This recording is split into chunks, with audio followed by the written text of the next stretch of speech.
Bonjour à tous. Alors, l'exercice de grammaire, si vous arrivez à le faire sans regarder la vidéo, vous êtes fort parce que là, il n'y a pas de consigne, hein. Alors, pourquoi est-ce que cet exercice-là est simple? Parce que c'est un exercice d'abord de copie. Bien, je vais prendre tout mon sérieux pour vraiment vous expliquer ce que j'attends de vous. Je veux que vous colliez l'exercice le long de la marge comme d'habitude. Si vous n'êtes pas encore au point par rapport à ça, ce n'est pas un problème. On reverra ça quand on sera en classe physiquement dans plus très longtemps, hein, dans 10 jours. Normalement, si tout va bien, on se voit en classe. Une fois que l'exercice est collé, vous allez simplement recopier. Sauf que, à chaque fois qu'il y a une majuscule, je veux voir une majuscule dans votre cahier. À chaque fois qu'il y a un point, je veux voir le point. Et chacun des mots doit être correctement orthographié, que ce soit Mistigris, Toutankhamon, que ce soit Antarctique ou Jacquard. C'est-à-dire que je ne veux vraiment aucune faute d'orthographe. Et je veux des majuscules quand il y a des majuscules. D'accord? Donc c'est la première étape. La première étape, dans votre cahier, ça doit ressembler à ça. Je dois voir ça. Vous allez à la ligne à chaque fois que vous avez changé de phrase. Hop. Alors, je sais ce que vous vous dites, hein. Oui, c'est facile sur l'informatique. C'est vrai que c'est plus facile.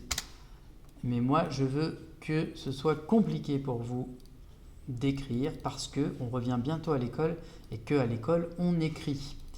Voilà, ça doit ressembler à peu près à ça dans votre cahier. Évidemment, vous êtes le long de la marge, vous ne commencez jamais à écrire de l'autre côté de la marge. Et donc, une fois que vous avez ça, très simple, je vous demande de repérer les noms, puisque cette semaine, on a travaillé sur les noms en grammaire, hein. Rappelez-vous ce que c'est qu'un nom. Revoyez la vidéo de grammaire 1, le début en tout cas, si vraiment vous avez un doute.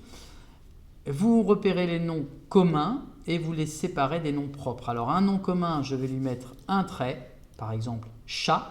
Attention, je rappelle que le n'est pas un nom, c'est un déterminant.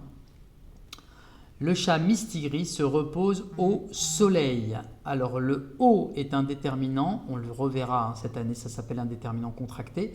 Comment je sais que soleil est un nom commun? Parce que je peux dire le soleil, un soleil, des soleils. Et donc je souligne.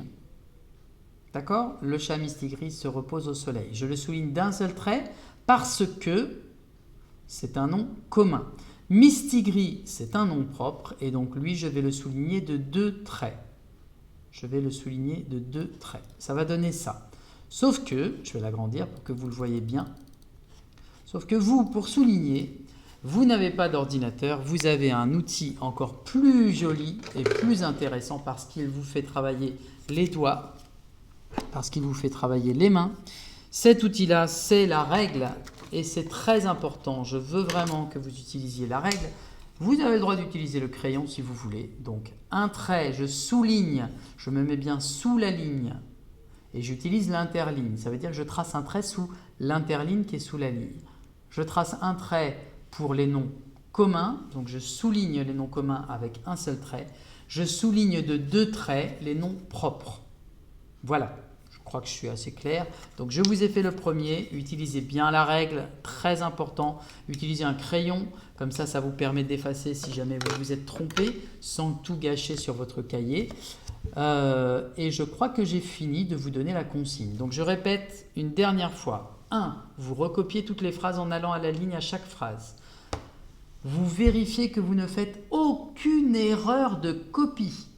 C'est autant un exercice de grammaire qu'un exercice de copie. Je ne veux pas d'erreur de copie à Toutankhamon, ni à Égypte, ni à Anouk, ni à Lambon, ni à empereur, ni à aucun autre mot du texte. Quand vous avez recopié toutes vos phrases, vous commencez à les analyser de manière grammaticale. Un trait non commun, 2 traits non propres. Un trait non commun, 2 traits non propres, évidemment, il peut y avoir plusieurs noms dans une phrase. Les déterminants, on ne s'en occupe pas, on ne les souligne pas. Les noms, on les souligne, mais pas les verbes. Les verbes, on ne les souligne pas. On ne s'occupe que des noms, non communs, non propres. Voilà, bon courage à vous et bon week-end à venir puisqu'on est vendredi.